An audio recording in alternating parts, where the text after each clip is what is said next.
A dúpẹ́ lọ́wọ́ Ọlọ́run bàbá wa Jésù Kristi, èyí tí wọ́n fún wa ní oore ọ̀fẹ́ ní gbogbo ìgbà láti jẹ́ alábàápín nínú iṣẹ́ ìránṣẹ́ nínú ọgbà àjàrà. A ò sàn ju ẹnikẹ́ni lọ. Oore ọ̀fẹ́ la rí gbà láti mọlé ìpìlẹ̀ tí Jésù ti fi lélẹ̀, láti jẹ́ oníṣẹ́ nínú ọgbà àjàrà rẹ̀ bí ó ti ń pa á láṣẹ fún gbogbo wa pé kí á lọ wàásù wípé ìjọba ọ̀run kù sí dẹ̀dẹ̀.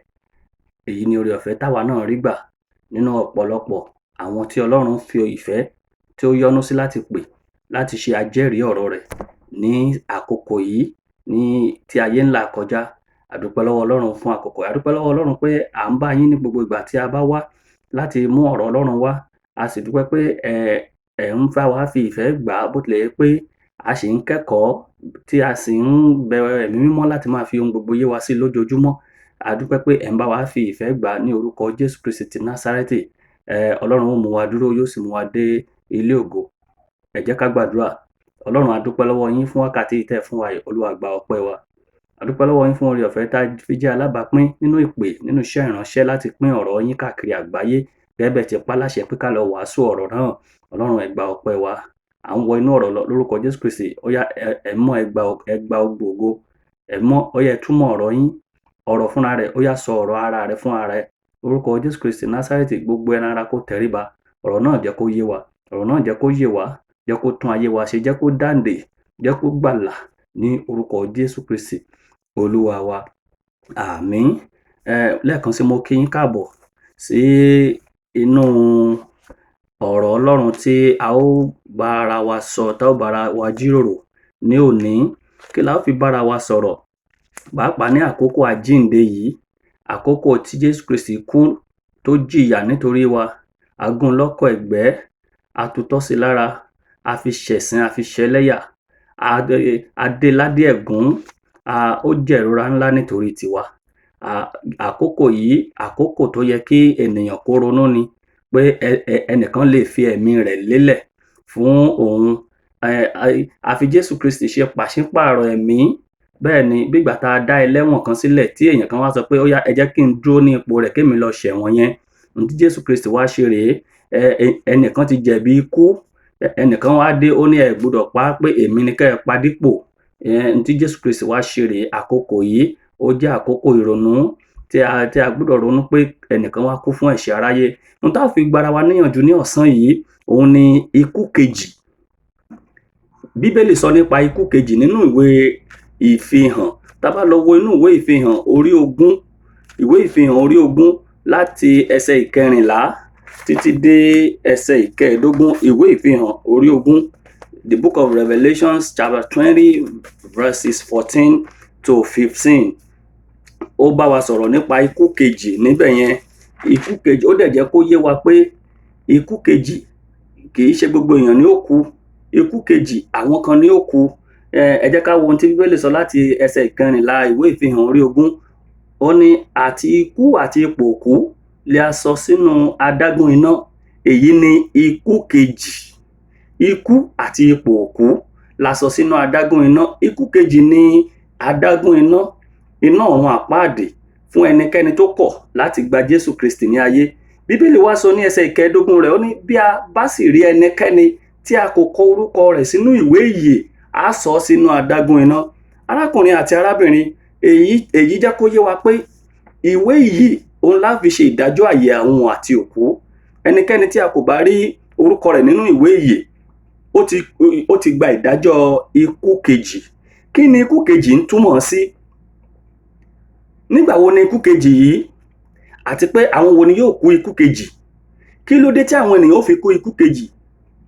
Ikú kejì ni ìdájọ́ ọ̀run àpáàdì. Ìdáhùn ẹ̀ náà nìyẹn. Ikú kejì ni ìdájọ́ ọ̀run àpáàdì. Tá bá wò ó, ikú kan wà tó yẹ kí ó bani lẹ́rù ju ikú ara lọ. Ikú yìí òun ni ikú kejì. Ó yẹ kó bani lẹ́rù ju ikú tá à ń kú nínú ayé yìí lọ. Ọ̀pọ̀ ò tiẹ̀ mọ̀ pé tàbí pé kí wọ́n ronú ikú kejì yìí nígbà tí wọ́n wà láàyè. Bẹ́ẹ̀ wọ́n sì ń bẹ̀rù ikú ara. Wọn ò ronú ikú kejì.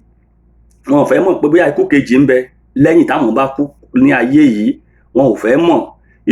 Ikú míì tó ń bẹ lẹ́yìn ikú ayé yìí, èyí tí àwọn èèyàn mọ̀, òun sì ni tí àwọn èèyàn mọ̀ tí wọn ò tiẹ̀ fẹ́ rò nípa rẹ̀ rárá, òun náà ni ikú kejì tí í ṣe ikú ìdájọ́ iná ọ̀run àpáàdì. Ọ̀pọ̀lọpọ̀ òkú, ẹgbẹẹgbẹ̀rún òkú ló ti kú láì ní ìrètí àjíǹde sí ìyè ayérayé. Bẹ́ẹ̀ ni àìmọye òkú tó ti kú. Abájọ tá a bá ń ṣòkú, a nílé ló lọ tààràrà, ilé ló lọ tààràrà, bàbá rẹ̀ ilé. Ta ló sọ fún yín pé ilé ló lọ? Ṣé ẹni òkú tó kú tí ò ní ìdánilójú pé a kọ orúkọ òun sínú ìwé ìyè kó tó kú láyé? Òkú tó kú tí ò jẹ́wọ́ Jésù Kristi ní Olúwa kó tó kú láyé? Ẹ̀sìn yàtọ̀ ọ̀tọ̀ sí ẹ̀sìn ní gbéni dé àlìjọ́nà, ìwà ní gbéni dálìkì àmọ́. Irọ́ pátápátá ni. Ìgbàlà tó o ní láyé, o ní ó pèsè àyè fún ọ ní ọ̀dọ̀ Ọlọ́run. Kí ni àlìjọ́nà? Àlìjọ́nà òun ni ìjọba Ọlọ́run. Ẹ̀sìn gbéni dé àlìjọ́nà kankan, ìwà sì gbéni débi kankan. Ìwà inú iṣẹ́ ara nìyẹn. Ìwà tó o ṣe, ìwà tó o hù, ohun tó o gbénú ara ṣe, ó yàtọ̀ sí ohun tí Ọlọ́run ní kó o fi ọkàn rẹ fún òun fún. Ó ní ọmọ fi ọkàn rẹ fún mi. Ìgbàlà ni Bíbélì ń bá ọ sọ. Nígbà tó o bá dẹni ìgbàlà tán, tá a fi ẹ̀jẹ̀ Jésù Kristi sọ ọ́ di mímọ́, tá a kọ orúkọ rẹ sínú ìwé ìyè, ìgbà náà níṣẹ́ tó o ṣe ló tó lè wúlò. Ẹlòmíì iṣẹ́ rẹ̀ ó jóná, ṣùgbọ́n òun ò ní wọná nítorí pé iṣẹ́ tó ṣe kò gbé ìwọ̀n tó. Iṣẹ́ ni àwa èèyàn ń wò, ìwà ní gbéni dálìjọ́nà. Ìwà kankan kọ́, ìgbàlà ni. Bíbélì ní ẹnikẹ́ni tí a kò bá rí orúkọ rẹ̀ nínú ìwé ìyè, a ó wọ̀ sínú adágún iná. Ohun tí gbéni dé àlìjọ́nà, ohun tí gbéni dé ìjọba ọ̀run, òun ni pé kó o gba Jésù Kristi ní Olúwa gẹ́gẹ́ bí Olúwa àti olùgbàlà rẹ, kó o fi ayé rẹ fún. Gẹ́gẹ́ bí mo ti sọ, ọ̀pọ̀ òkú, ẹgbẹẹgbẹ̀rún òkú ló ti kú tí ò tiẹ̀ ní ìrètí àjíǹde ayérayé. Bẹ́ẹ̀ ni ọ̀pọ̀ àwọn kan ni yóò jí nígbà tí lẹ́yìn tí wọ́n ti kú tán, wọ́n ó jí sí ìpayín kéke, wọ́n ó jí sí ẹkún ayérayé. Bẹ́ẹ̀ làwọn kan náà ó sì jí sí ìyè ayérayé. Bẹ́ẹ̀ náà ni bákan náà ni ọ̀pọ̀ àìmọye àwọn tó wà láyé báyìí tó jẹ́ pé ikú kejì wọn ó kú nítorí pé wọ́n gbọ́ ìgbàlà, wọ́n gbọ́ ìwàásù, wọ́n gbọ́ pé Jésù ń bọ̀ wá, pé kí wọ́n fi ayé wọn fún un, ṣùgbọ́n wọ́n kọ̀ láti fi ayé wọn fún Jésù. Àwọn wo tí ẹni yóò kú ikú kejì yìí? Ẹ jẹ́ ká lọ wo ohun tí Bíbélì sọ nínú ìwé Ìfihàn orí 20 ká wo ẹsẹ̀ 12. Ó ní, mo sì rí àwọn òkú àti àwọn èwe àti àgbà, wọ́n dúró níwájú ìtẹ́, a sì ṣí àwọn ìwé sílẹ̀, a sì ṣí ìwé mìíràn kan sílẹ̀ tí í ṣe ìwé ìyè, a sì ṣe ìdájọ́ fún àwọn òkú láti inú ohun tí a ti kọ sínú àwọn ìwé náà gẹ́gẹ́ bí iṣẹ́ wọn. Ìdájọ́ tó o bá gbà ni ó sọ ibi tó lọ. Ìdájọ́ kíni? Ṣé orí Bíbélì sọ pé ẹnikẹ́ni tí kò bá gba ọmọ bíbí rẹ̀ nìkan ṣoṣo gbọ́ tí ṣe Jésù Kristi, ó ní a ti dá lẹ́jọ́ náà. Ìdájọ́ ti dúró nítorí pé o kọ Jésù ní Olúwa àti olùgbàlà. Ìdájọ́ ti dúró nítorí pé o kọ̀ láti má wá ìgbàlà rí. Nítorí pé kíni? Ẹnikẹ́ni tó bá kùnà ìgbàlà yìí, kò sí àtúnṣe mọ́ lẹ́yìn ikú. Tí Jésù Kristi bá yọ láwọ̀ sánmọ̀ tó ò sì bá lọ, kò sí àtúnṣe kankan mọ́. Àwọn wo ni yóò kú ikú kejì? Àwọn tí a kò bá rí orúkọ wọn nínú ìwé ìyè. Àkọ́kọ́ nìyẹn, ìdáhùn nìyẹn. Àwọn wo ni yóò kú ikú kejì? Àwọn tí a kò bá rí orúkọ wọn nínú ìwé ìyè. Àwọn wo ni yóò kú ikú kejì? Àwọn tí ọ̀run kò yọ nítorí pé kíni? Àwọn tó jẹ́ pé nígbà tí wọ́n wà láyé, wọ́n kọ̀ láti fi ayé wọn fún Ọlọ́run. Àwọn tó jẹ́ pé wọ́n kọ̀ láti fi ayé wọn fún Jésù Kristi nígbà tí wọ́n wà láyé. Àwọn wo ni yóò kú ikú kejì? Àwọn kò gbóná kò tutù, àwọn onígbàgbọ́ tó jẹ́ pé wọ́n fèní kú fọ̀láǹdé, tí Jésù Kristi sì ṣiṣẹ́ ìgbàlà wọn pé ṣùgbọ́n tí wọ́n ba ìgbàlà náà jẹ́. Àwọn tí wọ́n kọ̀ láti ronúpìwàdà, àwọn tí wọ́n kọ̀ láti fi ayé wọn fún Jésù Kristi ṣùgbọ́n tí wọ́n fi ayé wọn fún ayé jíjẹ. Àwọn tí wọ́n kọ Ọlọ́run sílẹ̀, tí wọ́n kọ etí dídi sí ọ̀rọ̀ àgbélébùú. Àwọn wọ̀nyí ni yóò kú ikú kejì. Ohun tó le jù, tí ìdájọ́ rẹ̀ ó le jù ni kéèyàn gbọ́ ọ̀rọ̀ Ọlọ́run, kéèyàn rí oore ọ̀fẹ́ láti fi ayé rẹ̀ fún Jésù Kristi, kéèyàn rí oore ọ̀fẹ́ ìgbàlà kó sì kọ ìgbàlà náà. Ṣé yóò sọ pé òun ò gbọ́ ni àbí wọn ò sọ fóun? Bẹ́ẹ̀ ni, ṣé yóò sọ pé òun ò gbọ́ tàbí wọn ò sọ fóun? Arákùnrin àti arábìnrin, ikú kejì òun là ń sọ̀rọ̀ nípa rẹ̀. Ikú ara ó jẹ́ ìṣípòpadà ni. Ikú àkọ́kọ́ tí gbogbo ènìyàn yóò kú, òun náà ni ó wà nínú ìwé Róòmù. Torí Bíbélì sọ pé gbogbo wa láti ṣẹ̀, láti ti fi kùnà ògo Ọlọ́run. Ikú àkọ́kọ́ èyí tí gbogbo wa tá a kọ́kọ́ kú òun ni ikú ọgbà Édẹ́nì. Ikú àkọ́kọ́ tí gbogbo èèyàn kọ́kọ́ kú nìyẹn, àtọmọ tuntun tá a bí lónìí àtẹni tó bí, gbogbo wa pátápátá a ti kùnà ògo Ọlọ́run, a ti ṣẹ̀ nínú ọgbà Édẹ́nì látara bàbá àti ìyá wa Ádámù àti Éfà. Torí náà lóyin Jésù Kristi ṣe wá. Ikú àkọ́kọ́ tí gbogbo wa kú nìyẹn nínú ọgbà Édẹ́nì. Ikú àkọ́kọ́ ni ikú tí gbogbo ìran ènìyàn tá a ti kú látara Ádámù àti Éfà. Ikú àkọ́kọ́ ni ikú ẹ̀mí tó mú ikú àti ègún bá ìran ènìyàn. Ikú àkọ́kọ́ nìyẹn. Kò sì sí láyé yìí, o ní láti ṣiṣẹ́ ìgbàlà rẹ fúnra rẹ. Jésù ti parí iṣẹ́ ìgbàlà, ìwọ ló wá ìgbàlà rí. Òun làwọn èèyàn ń wàásù ìgbàlà kiri, ṣùgbọ́n o kọ etí dídi. Báwo ló ṣe fẹ́ ṣiṣẹ́ ìgbàlà rẹ? Pé kó o gba ara rẹ padà, nítorí pé gbogbo ìran ènìyàn láti dájọ́ ikú fún láti ara Ádámù àti Éfà ní àtètèkọ́ṣe ní ọgbà Édẹ́nì. Èyí ló ṣokùnfà èyí tí Jésù Kristi ṣe wá. Èyí ló mú ètò ìgbàlà ìràpadà wá, nítorí pé a ti kú, a sì gbọ́dọ̀ fi ẹ̀mí ra ẹ̀mí. Àbájọ tí ìwé Hébérù sọ pé ohun gbogbo la fi ẹ̀jẹ̀ rà. Ó fẹ́rẹ̀ má sí ohun kankan tí a kò fi ẹ̀jẹ̀ rà, nítorí pé ẹ̀jẹ̀ Jésù Kristi òun ló wẹ̀ wá mọ́ kúrò nínú ẹ̀ṣẹ̀ wa gbogbo. Ẹ̀jẹ̀ yìí òun ni Jésù Kristi ló wá ta sílẹ̀ fún àwa ìran ọmọ ènìyàn láti lè mú wa padà sí ọ̀dọ̀ Ọlọ́run. Ikú àkọ́kọ́ nìyẹn, èyí tí gbogbo wa ti kú látara Ádámù àti Éfà. Bá a sì ti kú yìí, a ti kùnà ògo Ọlọ́run. Bá a sì ti kú yìí nínú ọgbà Édẹ́nì pẹ̀lú Ádámù àti Éfà, a ti kùnà oore ọ̀fẹ́, okùn ìbáṣepọ̀ láàrin ènìyàn àti Ọlọ́run, èyí tí Ọlọ́run ti so láti ilẹ̀ wá, tí ikú àti ẹ̀ṣẹ̀ nínú ọgbà Édẹ́nì ti já. Jésù Kristi wá so pọ̀. Torí náà ló ṣe pàtàkì fún ọ láti wá ìgbàlà tí Jésù Kristi fi ẹ̀jẹ̀ rẹ̀ ṣe, láti mú kí ó ṣe pàtàkì fún ọ. Arákùnrin àti arábìnrin, èyí ni mò ń sọ fún ọ pé òun ló ṣokùnfà iṣẹ́ ìgbàlà àti ìràpadà láti inú ikú sí ìyè tí Jésù fi ẹ̀jẹ̀ rẹ̀ ṣe. Nítorí pé tí a kò bá kú ikú ti ẹ̀mí nínú ọgbà Édẹ́nì, kò sí ìdí tí Jésù Kristi fi lè wá. Èyí ló ṣokùnfà ìbí Jésù, èyí ló ṣokùnfà iṣẹ́ ìránṣẹ́ rẹ̀, èyí ló ṣokùnfà ikú orí igi àgbélébùú àti àjíǹde rẹ̀. Wíwá sáyé Jésù Kristi òun ló ṣokùnfà ìtàjẹ̀sílẹ̀ rẹ̀ àti iṣẹ́ ìràpadà tó fẹ̀mí rẹ̀ rẹ̀mí fún ti àwa ọmọ ènìyàn. Ìdàkejì ikú ayérayé òun náà ni ìyà ìnípẹ̀kun. A jogún ikú látọ̀dọ̀ Ádámù, ṣùgbọ́n a rí ìyè láti ọ̀dọ̀ Jésù Kristi Olúwa. Ní orúkọ ti Baba, ti Ọmọ, ti Ẹ̀mí Mímọ́, ní orúkọ Jésù Kristi, bó ṣe ní orí ọ̀fẹ́ àti máa gbọ́ ọ̀rọ̀ yìí tó sì ń pinnu láti fi ayé rẹ fún Jésù Kristi, Ọlọ́run ó tẹ́wọ́ gbà ọ́, ó sì rí ìgbàlà nítòótọ́. Arákùnrin àti arábìnrin, kí ni ikú ti ara? Ẹ jẹ́ ká kọ́ tiẹ̀ wo kí ni ikú ti ara jẹ́. Ikú ti ara jẹ́ ìṣípòpadà bọ́ sínú ikú kejì. Kí ni ikú kejì? Òun náà ni ọ̀run àpáàdì. Ikú ti ara ó jẹ́ ìṣípòpadà fún àwọn onígbàgbọ́ sí ìyè àìnípẹ̀kun. Bákan méjì ni, bóyá kéèyàn lọ sí ọwọ́ ọ̀tún tàbí kéèyàn lọ sí ọwọ́ òsì. Ikú ti ara nìyẹn, aṣípòpadà lásán ni. Bẹ́ẹ̀ ni ikú ti ara ni ikú tí ènìyàn ń kú, tí ènìyàn ń dá erùpẹ̀ padà sí erùpẹ̀. Gbogbo wa la mọ̀ pé kò ní Ọlọ́run lára láti mú ènìyàn jáde láti inú erùpẹ̀. Inú erùpẹ̀ ni Ọlọ́run ti mú wa jáde. Kò lè ní Ọlọ́run lára láti dá wa padà sínú erùpẹ̀, nítorí pé ikú ti ara ò jẹ́ nǹkan kan fún Ọlọ́run. Bẹ́ẹ̀ ni ikú ti ara ó kàn mú iyẹ̀pẹ̀ padà sí iyẹ̀pẹ̀ ni. Ọlọ́run àwọn ọmọ ogun ló ní ẹ̀mí àti ọkàn rẹ. Èyí ni ó jẹ́ ti Ọlọ́run. Kò ní Ọlọ́run lára láti dá ènìyàn padà sínú erùpẹ̀. Bẹ́ẹ̀ náà ni kò ní Ọlọ́run lára láti mú ènìyàn jáde láti inú erùpẹ̀. A ó pa wá lára dà, bóyá sí ìyà ìnípẹ̀kun tàbí bóyá ọ̀run àpáàdì. Ibo la ó pa ọ́ lára dà sí, arákùnrin àti arábìnrin, lẹ́yìn ayé yìí? Ibo ló yọjú sí lẹ́yìn ayé yìí? Ṣé ìjọba ti Ọlọ́run ni, ìjọba ìnípẹ̀kun ayérayé ti Ọlọ́run àwọn ọmọ ogun ni, àbí ọ̀run àpáàdì láti kú ikú kejì? Nítorí náà, arákùnrin àti arábìnrin, ìgbàlà ṣe jẹ́ dandan. Oore ìgbàlà jẹ́ dandan. Kò sí tó lè máa là kọjá nínú ayé yìí.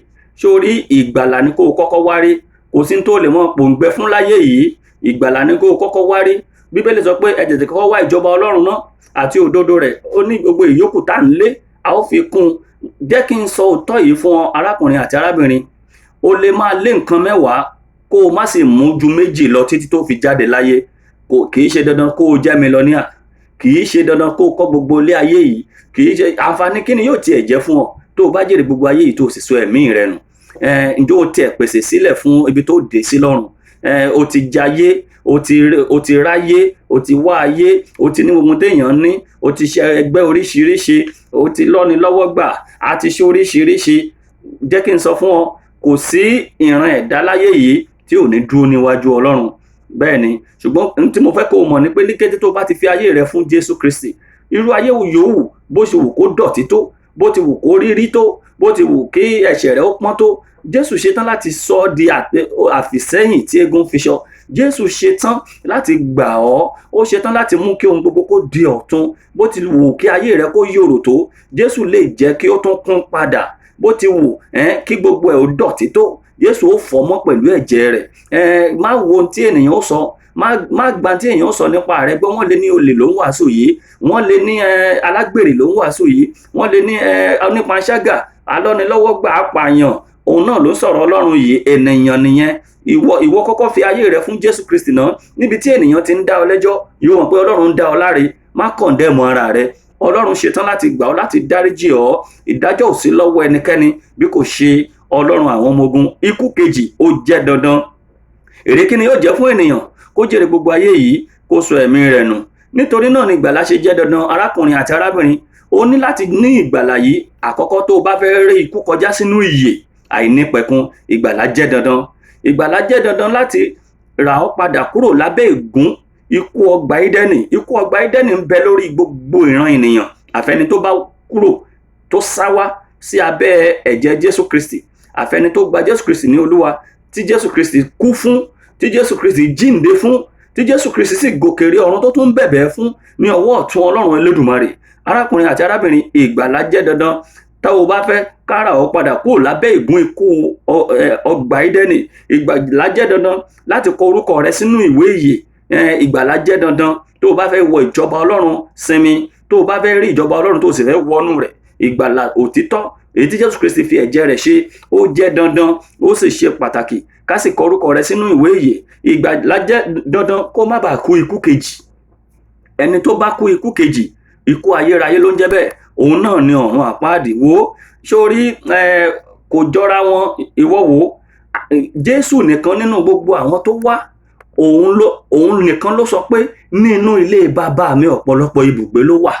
Òun nìkan ló sọ pé èmi ń lọ pèsè àyè sílẹ̀ fún yín. Mọ̀hámọ́dù ò sọ bẹ́ẹ̀. Ó kú kò lè jíǹde. Jésù Kristi kú, ó jíǹde. Àwọn áńgẹ́lì kọ́ ló yí òkúta kúrò lórí ibojì Jésù Kristi. Àwọn áńgẹ́lì yí òkúta kúrò lórí ibojì Jésú Kristi kí àwọn obìnrin tó wá kí wọ́n lè bá fi tùràrí kùn lára ni. Bẹ́ẹ̀ ni, òkú Jésù Kristi kì í ṣe òkú pé ó kú kò jíǹde, kì í ṣe òkú àríyànjiyàn. Jésù Kristi mọ ibi tí òun lọ, ó sì mọ ibi tó ti wá, ó sì mọ ohun tó ń ṣe lọ́wọ́lọ́wọ́. Ó ní ẹni tó kú tó wà tó sì tún wà láàyè, òun náà ni ó ṣe ìdájọ́ àyè àti òkú. Má fi wà láì, má fi wé Ọlọ́run. Ọlọ́run kọjá wà láì. Jésù ìṣẹ́gbẹ́ Mọ̀hámọ́dù lọ́ọ̀ká. Jésù ò níyàwó débi tí ó bímọ, kò gbàyàwó ọmọ ẹ̀yìn rẹ̀.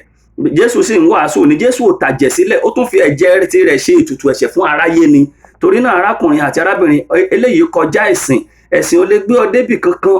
Ẹ̀sìn ò lè gbà ọ́ là. Inú kòtò lẹ̀sìn ó ràn ọ́ lọ. Nítorí ẹ̀sìn ni. Torí náà arákùnrin àti arábìnrin, ìgbàlà tó dájú ni kó o wá rí. Ìgbàlà náà jẹ́ dandan tó o bá fẹ́ ká kọ orúkọ rẹ sínú ìwé ìyè. Torí a kọ pé nínú ìwé ìfihàn orí 20 yẹn ẹsẹ̀ 14 dé ẹsẹ̀ 15, ẹnikẹ́ni tí a kò bá rí orúkọ rẹ̀ nínú ìwé ìyè á wọ sí inú adágún iná. Èyí ní ikú kejì. Ó ṣe dù láti jẹ́ kí orúkọ rẹ kó wọnú ìwé ìyè. Báwo ni ó gba ìgbàlà tí Jésù Kristi fi ẹ̀jẹ̀ rẹ̀ ṣe ni? Ó gbàgbé pé ó wà nínú ìjọ, àìmọye tó wà nínú ìjọ tí ò sí nínú Jésù. Àìmọye tó wà nínú ìjọ ṣùgbọ́n tó ti dágbére fún Jésù Kristi. Arákùnrin àti arábìnrin, ìgbàlà jẹ́ dandan ká lè fi ẹ̀jẹ̀ Jésù sàmìyè sí ọ lára àti àwọn àti ilé rẹ, kó má bàa jìyà èyí tí aṣòdì sí Kristi yóò fi ayé yìí jẹ, láti bọ́ lọ́wọ́ ìbínú Ọlọ́run tó ń bọ̀ wá sórí ayé lẹ́yìn tí Jésù Kristi bá ti kó àwọn àyànfẹ́ lọ. Ìgbàlà jẹ́ dandan láti bọ́ lọ́wọ́ ìjẹníyà, ìpọ́njú àti ìpayínkeke ìjọba aṣòdì sí Kristi. ìjọba aṣòdì sí Kristi ṣì ń bọ̀ nínú ayé yìí fún àwọn tí Jésù ò bá mú lọ, fún àwọn tí ò bá bá Jésù lọ. Ìwé ìyè la ó fi ṣe ìdájọ́ àyà àti òkú. Ìgbàlà jẹ́ dandan láti ní ìdánilójú ayọ̀ ayérayé kó o tó kú. Ọ̀run kan ló mẹ́ni tí ó là. O gbúdọ̀ mọ ibi tó ń lọ kó o tó kú láyé. O gbúdọ̀ mẹ́ni tó gbàgbọ́. O gbúdọ̀ mọ n tó sọ nípa rẹ. O gbúdọ̀ mọ ìlérí Ọlọ́run fún ọ. Bẹ́ẹ̀ ni ìpè Ọlọ́run kò ní àbámọ̀. O ò lè sin Ọlọ́run lásán. O ò lè fi ayé rẹ fún Ọlọ́run lásán kó o má jèrè rẹ̀ nítorí adé ìyè. Àbájọ tí Paul sọ pé ó ní òun ti ṣe ohun gbogbo tán. Ó ní adé ìyè ń dúró dè òun, adé ògo ń dúró dè òun, adé ayọ̀ ń dúró dè òun, adé àlàáfíà ń dúró. Ǹjẹ́ ìwọ lè fọwọ́ sọ̀yà? Ǹjẹ́ èmi lè fọwọ́ sọ̀yà kí n tó kú láyé pé ibi báyìí ni mò ń lọ? Arákùnrin àti arábìnrin, ikú kejì ń bẹ. Òun náà ni ọ̀run àpáàdì. Àwọn wo ni ó sì lọ? Àwọn tá a bá rí orúkọ wọn nínú ìwé ìyè. Báwo lo ṣe ń dù? Ṣé ẹ̀sìn ló ń ṣe? O kàn ń farahàn nínú ìjọ lásán ni Ọlọ́run ò mọ̀ ọ́. Arákùnrin àti arábìnrin, àkókò rèé. Ó ṣì ní orí ọ̀fẹ́. Ọlọ́run ò tí ì ṣetán pẹ̀lú rẹ nítorí pé o ṣì wà nílé ayé, nítorí pé o ṣì ń mí gẹ́gẹ́ bí ènìyàn. Kì í ṣe ìgbà tí o bá dé ọ̀run ló ṣẹ̀ṣẹ̀ mọ bóyá orúkọ rẹ ń bẹ nínú ìwé ìyè. Àtayé yìí ló ti yẹ kó o mọ̀. Àtayé yìí ló ti ní ayọ̀ ìlú ọ̀run rere. Láti ayé yìí ni a ní láti gba Jésù Kristi gbọ́. Ẹ̀yin gba Jésù lọ́run. Kò sí ìgbàlà lọ́run. Kò sí ìkéde ìwàásù lọ́run. Bẹ́ẹ̀ ni a kì í ṣẹ̀ṣẹ̀ dáríjì ní lọ́run. Ilé ayé ni ìdáríjì wà. Tó o bá ti sunkún fún ẹ̀ṣẹ̀ rẹ, tó o sì jẹ́wọ́ ẹ̀ṣẹ̀ náà, tó o gbèrè orí ọ̀fẹ́ pé kí Ọlọ́run kó fún ọ ní orí ọ̀fẹ́ láti máa tẹ̀síwájú. Tá bá lọ wo inú ìwé Bíbélì pọ̀ tá a lè kà, ṣùgbọ́n ẹ jẹ́ ká wo inú ìwé Ìfihàn orí 22 22:3. Ó ní ègún kì yóò sí mọ́. Ìtẹ́ Ọlọ́run àti ọ̀dọ́ àgùntàn ni yóò sì máa wà níbẹ̀. Àwọn ìránṣẹ́ rẹ̀ yóò sì máa sìn. Orí o lè jìyà láyé, o lè la àmọye ewu kọjá. Ìgbà díẹ̀ ni, torí nígbà díẹ̀ sí ẹni tó ń bọ̀ yóò dé. Nígbà díẹ̀ sí ẹni tó ń bọ̀ yóò dé. Arákùnrin àti arábìnrin, o ò ṣe fi ayé rẹ fún Jésù báyìí. O ò ṣe kúnlẹ̀ níbi tó wà kó bẹ̀rẹ̀ sí sunkún sí Ọlọ́run lọ́rùn, kó ní kí Ọlọ́run kó dáríjì ọ́. Wò ó, sórí ó sàn kó o tètè fi ayé rẹ fún Ọlọ́run báyìí. Ó sàn kó o padà wá sí ọ̀dọ̀ Kristi báyìí, nítorí orí ọ̀fẹ́ wà, nítorí àǹfààní wà fún ọ. Tára bá ti di yẹ̀pẹ̀ kò sáàyè fún ọ mọ́. Tára bá di yẹ̀pẹ̀ kò sáàyè fún mi mọ́. Rántí ẹlẹ́dàá rẹ nígbà èwe rẹ, nígbà tí ọjọ́ ibi kò tíì dé. Tá a bá sọ nígbà èwe, kì í ṣe ìgbà tó wà lọ́mọdé. Nígbà tí o wà láyé, òun ní ìgbà èwe. Nígbà tí Ọlọ́run bá ọ sọ̀rọ̀ tí òye ọ̀rọ̀ Ọlọ́run yé ọ, òun ní ìgbà èwe. Ohunkóhun tó bá ń bò ọ́ lójú, gbé sílẹ̀. Ó sàn fún ọ kó o jẹ́ afọ́jú. Ó sàn fún mi kí n jẹ́ agéwọ́ ju kí n fi ẹsẹ̀ méjèèjì àtojú méjèèjì àtọwọ́ méjèèjì rìn wọnú ọ̀run àpáàdì lọ. Arákùnrin àti arábìnrin, ó ṣe fi gbogbo tó ń fà ọ́ sílẹ̀. Ṣé afẹ́ ayé yìí ni? Ṣé afẹ́ ayé yìí ni? Àwọn kan ti jẹ afẹ́ ayé yìí kí wọ́n tó jẹ́. Àwọn dà lónìí. Àwọn olówó àná dà. Kí ló dì mọ́wọ́ tó gba ìjọba ọ̀run lọ́wọ́ rẹ̀? Kí ló dì mọ́wọ́ tó fẹ́ tì ọ wọ inú ikú kejì tí í ṣe ọ̀run àpáàdì? Arákùnrin àti arábìnrin, Ọlọ́run fẹ́ràn rẹ ló ṣe ń gbọ́ irú ọ̀rọ̀ báyìí. Bẹ́ẹ̀ ni Ọlọ́run fẹ́ràn rẹ, òun ló ṣe ń gbọ́ irú àwọn ìwàásù báyìí. Àwa ò ní sọ ìwàásù ìgbàlódé. Àwa ò ní máa sọ ìwàásù ìgbàlódé. Tí Ọlọ́run bá fún wa lọ fún yín. Bẹ́ẹ̀ ni ó ti di dandan ká sọ. Tá ò bá fẹ́ jẹ pàṣán Ọlọ́run, èyí táwa rí tá a gbà, òun náà ni àwa náà fi ń fún ẹ̀yin ènìyàn báyìí. Èyí sì ni òtítọ́ ọ̀rọ̀ Ọlọ́run pé ìgbàlà jẹ́ dandan fún ọ láti padà sí ọ̀dọ̀ Ọlọ́run ẹlẹ́dàá rẹ, láti ré ikú ègún Édẹ́nì kúrò ní orí rẹ. Jésù Kristi, ẹ̀jẹ̀ náà sì ń ṣàn fún àánú báyìí. Àbá wo inú ìwé orin wa, inú ìwé orin CAC 969. Ó ní lẹ́yìn ayé búburú yìí, ayé ẹkún òṣì yìí, orí lẹ́yìn ayé búburú yìí, ayé ẹkún òṣì yìí, ayé ìbúrú, kò sí nǹkan kan bẹ́ẹ̀. Kí ló dé tó wá ń lé ayé? Kí ló dé tó wá ayé mọ́yà? O ṣe kúkú pinnu láti fi ayé rẹ fún Ọlọ́run. Lẹ́yìn ayé búburú yìí, CAC in book 969, ẹsẹ̀ àkọ́kọ́ ni mò ń kà. Lẹ́yìn ayé búburú yìí, ayé ẹkún òṣì yìí, ibi rere kan wà, àyípadà kò sí níbẹ̀. Kò sóru, ọ̀sán ni títí. Wí mi, ǹjẹ́ ó wà níbẹ̀? Ǹjẹ́ èmi náà wà níbẹ̀? Bẹ́ẹ̀ náà ní tá bá lọ wo ìwé orin wa yẹn, ìwé orin CAC 985. Ẹ jẹ́ ká wo ohun tó kọ ní ẹsẹ̀ ìkíní. Ó ní lọ́jọ́ kan ṣáàtì kò lè sọ, wọ́n dágbére fún ìbànújẹ́, wọ́n bá àwọn áńgẹ́lì gbé ọjọ́ ayọ̀, ọjọ́ ayọ̀. Lọ́jọ́ kan ṣá tí ìwọ náà ò lè sọ, tèmi náà ò lè sọ, wọ́n dágbére fún ayé yìí, ibo ló yọjú sí? Ṣé ó bá àwọn áńgẹ́lì gbé? Ṣé ó bá wọn kọrin ayọ̀? Àbájọ tá a máa ń kọ tèmi tìrẹ la ó jọ pàdé rẹ̀. Ó ní ẹkún ò ní sí mọ́, wàhálà ìdààmú ò ní sí mọ́, a ó fàdé ògo wa lélẹ̀ fún Jésù. Ọjọ́ ayọ̀, ọjọ́ ayọ̀, ọjọ́ ayọ̀. Ó ní tèmi yóò máa bá áńgẹ́lì gbé ọjọ́ ayọ̀, ọjọ́ ayọ̀. Bẹ́ẹ̀ náà ní tá a bá lọ wo ìwé orin wa 957 ní ilẹ̀ tí ọjọ́ kì í ṣú nílùú Ọlọ́run wa, ìlú náà yóò wà títí. N tá ń pè ní ayérayé nìyẹn. Bí ìlú ayérayé Ọlọ́run wa bá wà títí, bẹ́ẹ̀ náà ni iná ọ̀run àpáàdé ikú kejì yóò wà títí, yóò wà títí. Iná ọ̀run àpáàdé ikú kejì yóò wà títí. Mo sì sọ ẹnikẹ́ni, ìdájọ́ ikú kejì ni ẹnikẹ́ni tí a kò bá rí orúkọ rẹ̀ nínú ìwé ìyè. Ìwé ìyè la ó fi ṣe ìdájọ́. Tí orúkọ mi ò bá ti sí níbẹ̀, ikú kejì nu òun sì ni ènìyàn yóò kú nígbà tí ó kọ̀ láti gba Jésù Kristi nígbà tó wà ní ayé. Ó ní ilẹ̀ tí ọjọ́ kì í ṣú ní ìlú Ọlọ́run wa, ìlú náà yóò wà títí, kò sí òru níbẹ̀. Bàbá yóò nu omijé nù. Àìmọye ẹkún tó ń sun lọ́wọ́lọ́wọ́ báyìí, àìmọye ìyà tó ń jẹ nítorí pé o fi ayé rẹ fún Kristi, àìmọye ìyà tó ń jẹ nítorí pé o ò tí ì fi ayé rẹ fún Kristi. Ṣùgbọ́n ní kété tó bá fi ayé rẹ fún Jésù Kristi, ó ní tó bá ti dọ̀hún ó lè jìyà láyé, ṣùgbọ́n tó bá fi ayé rẹ fún Kristi láyé ò ní jìyà lọ́run. Ó ní bàbá yóò nu omijé nù. Kò sí ikú, kò sí ìrora ẹ̀rù, kò sí kíkà àkókò, torí kò sí òru níbẹ̀. Arákùnrin àti arábìnrin, kò sí òru níbẹ̀. Ènìyàn lè máa sunkún láyé, ṣùgbọ́n ọjọ́ ayọ̀ ń bọ̀ tí èmi ò lè sọ, tí ìwọ ò lè sọ. Ǹjẹ́ o ní ìdánilójú? Bẹ́ẹ̀ ni, o ò ṣe dágbére fún ayé yìí, o ò ṣe dágbére fún ẹ̀ṣẹ̀. Sọ fún Sátánì pé ó tó gẹ́, ó pé Olúwa ní ọ lò. Sọ fún Sátánì pé ó tó gẹ́, Olúwa ní ọ lò. Jáwọ́, kó o jẹ́wọ́ Jésù lólúwa. Ìgbàkúgbà ni ikú lè dé, ìgbàkúgbà ni Kristi lè dé. Àkókò nìyí, ilẹ̀kùn ìgbàlà ó lè tì. Nǹkan tí mo fẹ́ kó o mọ̀ rèé, kúkúrú ni ọjọ́ wa láyé, ìgbà díẹ̀ sí ni. Kí ni Bíbélì sọ? Bíbélì ní ara yóò padà di erùpẹ̀, ẹ̀mí yóò sì padà tọ̀ Ọlọ́run tí ó fi fún ni. Ó wà nínú ìwé orin wa náà, nínú ìwé CAC, Christ Apostolic Church 968. Ẹ jẹ́ n ka ẹsẹ̀ kan. Ó ní kúkúrú lọ́jọ́ ayé wa, díẹ̀ lọ́jọ́ àrò, ayé tí kò lópin bẹ, níbi tí ẹkún kò sí mọ́. Arákùnrin àti arábìnrin, ǹjẹ́ òun fi ayé rẹ fún Kristi lọ́wọ́lọ́wọ́ bí mo ṣe ń sọ̀rọ̀ yìí? Ǹjẹ́ o ṣetán láti gba Kristi ní Olúwa àti Olùgbàlà? Pàápàá fún àwa ọmọ Ọlọ́run, fún àwa tí a ti jẹ́wọ́ Kristi ní Olúwa, mo ní ọ̀rọ̀ láti bá wa sọ. Ọ̀rọ̀ díẹ̀ tí mo ní bá wa sọ ni pé mo rọ̀ wá, ẹ jẹ́ ká dúró ṣinṣin, ẹ jẹ́ ká dúró ti Olùgbàlà, ẹ jẹ́ kí ọ̀págun wa ká máa fi ṣiṣẹ́ lọ fún Ọlọ́run. Ẹ jẹ́ ká dúró de bíbọ̀ Jésù Kristi. Ẹ jẹ́ ká máa béèrè fún oore ọ̀fẹ́ àti ìrànlọ́wọ́ ẹ̀mí mímọ́. Nítòótọ́ à ń jagun nínú ara àti ìdánwò àti ìjàkadì gẹ́gẹ́ bí onígbàgbọ́. Ẹ̀rù nínú ìjà lóde, ṣùgbọ́n tó bá dé, ọ̀rọ̀ rẹ̀ dájú pé a ó bá a jọba ní orúkọ Jésù Kristi. Tó bá dé, a ó bá a jọba.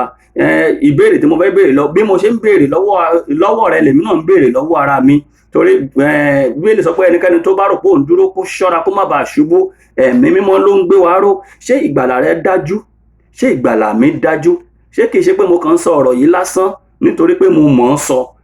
Ṣé ìgbàlà mi dájú? Ṣé ìgbàlà rẹ dájú? Ǹjẹ́ o ní ìdánilójú ìjọba ọ̀run pé orúkọ rẹ ń bẹ nínú ìwé ìyè? Nítòótọ́ wọ́n mọ̀ ọ́ nínú ìjọ, ṣùgbọ́n ṣé ò tí ì dágbére fún Jésù Kristi? Ṣé Kristi mọ̀ ọ́? Ṣé Sátánì àti ìfẹ́ ayé kò tí ì ṣá ìgbàlà ọkàn rẹ lọ́gbẹ́ bí? Ṣé ò ń gbé àgbélébù rẹ bí Kristi ti wí lójoojúmọ́? Ṣé àtùpà rẹ sì ń jò de bíbọ̀ ọkọ ìyàwó? Arákùnrin àti arábìnrin, èyí ni ìparí ọ̀rọ̀ mi, ṣùgbọ́n kí n kàn mú lérèfé. Ikú kejì, àwọn tí yóò kú, àwọn tí wọ́n kọ ìgbàlà Kristi ní ayé yìí, àwọn tí wọn ò náání ọ̀rọ̀ ìgbàlà, àwọn tí wọ́n sọ ọ̀rọ̀ àgbélébù di wèrè, àwọn tí wọ́n gbọ́ ọ̀rọ̀ ìgbàlà tí wọ́n kọ etí dídi sí. Bẹ́ẹ̀ ni àwọn kò gbóná kò tutù onígbàgbọ́, àwọn káṣáre mi ní chọ́ọ̀chì ṣá, àwọn tí wọn ò ní ìbápàdé tòótọ́. Bẹ́ẹ̀ ni àwọn ènìyàn tí wọ́n kọ ọ̀rọ̀ àgbélébù, àwọn tí a kò rí orúkọ wọn nínú ìwé ìyè. Àwọn wọ̀nyí, àwọn ni ikú kejì dúró dè. Àwọn ni wọ́n bá Sátánì jọba nínú náà àpáàdì. Mo rọ̀ ọ́ ní orúkọ Jésù Kristi pé kó fi ayé rẹ fún Kristi, ìwọ tó bá ṣe fi ayé rẹ fún Kristi máa yẹ ìgbàgbọ́ rẹ wò ní ìṣẹ́jú ìṣẹ́jú, kémi náà máa yẹ ìgbàgbọ́ mi wò ní ìṣẹ́jú ìṣẹ́jú. Ọlọ́run àwọn ọmọ ogun yóò dì wá mú. Ìwọ tó bá fẹ́ fi ayé rẹ fún Kristi, ìwọ tó bá wo àyíká rẹ káàkiri, àwọn ilé ìjọsìn pọ̀, gbàdúrà kí Ọlọ́run kó darí rẹ sí ilé ìjọsìn tí wọ́n ti ń sọ ọ̀rọ̀ Ọlọ́run tòótọ́. Bẹ́ẹ̀ ni Ọlọ́run ó darí rẹ, mímọ́ ó darí rẹ, òun ó tún tọ́ ọ sọ́nà ju bí mo ṣe ń sọ yìí lọ. Bẹ́ẹ̀ àwọn ìránṣẹ́ Ọlọ́run tòótọ́ ń bẹ, àwọn wòlíì Ọlọ́run tòótọ́ ń bẹ, àwọn oníwàásù ìgbàlà tòótọ́ ń bẹ tó lè tọ̀ lọ, tí wọ́n fi ọ̀rọ̀ Ọlọ́run hàn ọ́, tí wọ́n tún máa jẹ́ kó dàgbà sí ní ojoojúmọ́.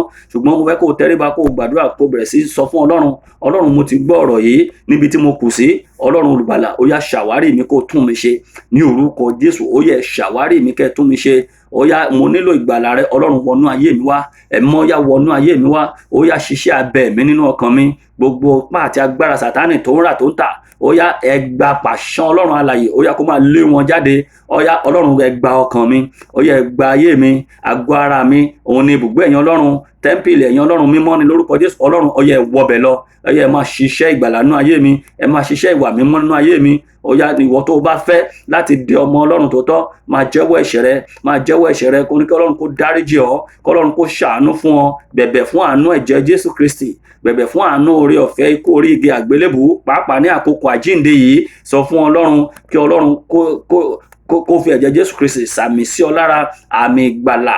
Ó yá kí ìgbàlà kó wọlé rẹ wá ní orúkọ Jésù, kí ìgbàlà kó wọnú ayé rẹ wá, so that tí ikú bá dé ó fọkàn balẹ̀, so that tí Jésù Kristi bá dé ọkàn rẹ yóò balẹ̀ láti fò pàdé rẹ̀. Ó ní ìdánilójú ìgbàlà ní orúkọ Jésù Kristi Olúwa wa. Àmín. Ẹ jẹ́ ká gbàdúrà. Ọlọ́run a dúpẹ́ lọ́wọ́ yín fún wákàtí oore ọ̀fẹ́ yìí. Ọlọ́run a dúpẹ́ lọ́wọ́ yín fún ọ̀rọ̀ yín tó ti jáde. Ẹ̀mí mọ́ gba ọpẹ́ wa, ẹ̀mí mọ́ àti sọ bí ẹ̀yin Ọlọ́run ṣe fún wa ní èdè àti ohùn. Ó yá gba iṣẹ́ rẹ ṣe ju bá ṣe sọ yìí lọ. Ó yá ẹ̀mọ́, ó yá gba iṣẹ́ rẹ ṣe. Ọ̀rọ̀ ó yá jẹ́ kó yé wa, ọ̀rọ̀ yìí jẹ́ kó yé wa, jẹ́ kó ṣiṣẹ́ ìgbàlà, jẹ́ kó ṣiṣẹ́ ìtúsílẹ̀ ẹ̀mí, jẹ́ kó ṣiṣẹ́ ìtúsílẹ̀ ọkàn, jẹ́ kó ṣiṣẹ́ ìtúsílẹ̀ ara. Àtòrí akọ pé ó rán ọ̀rọ̀ rẹ̀ ó sì mú wa lára dá.